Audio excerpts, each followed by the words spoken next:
Zee Marathi वाहिनीवर येत्या 13 April पासून दीपज्योती ही नवीन मालिका सुरू होणार आहे. यामध्ये पूर्वा कौशिक आणि प्रसाद चव्हाण यांच्या प्रमुख भूमिका पाहायला मिळणार आहे.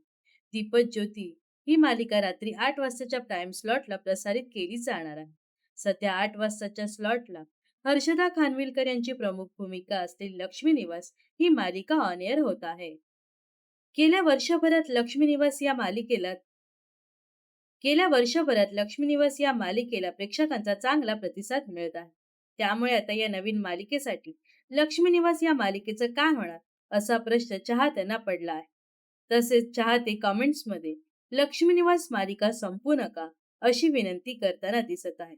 तर आता झी मराठीने स्वतः पोस्ट शेअर करत लक्ष्मी निवास मालिका संपणार नाहीये अशी अपडेट शेअर केली आहे. लक्ष्मी निवास ही मालिका संपणार नसून आता ही मालिका एका नव्या वेळेत प्रसारित केली जाणार आहे. दीपज्योती ही मालिका 13 एप्रिल पासून सुरू होणार आहे. त्याआधी झी मराठी दोन मालिकांच्या वेळेत बदल करणार आहे. लक्ष्मी निवास आणि सावळ्याची जणू सावली या मालिका आता एका नव्या वेळेत प्रसारित केली जाणार आहे. या दोन्ही मालिकांच्या वेळा लवकरच झी मराठी जाहीर करेल.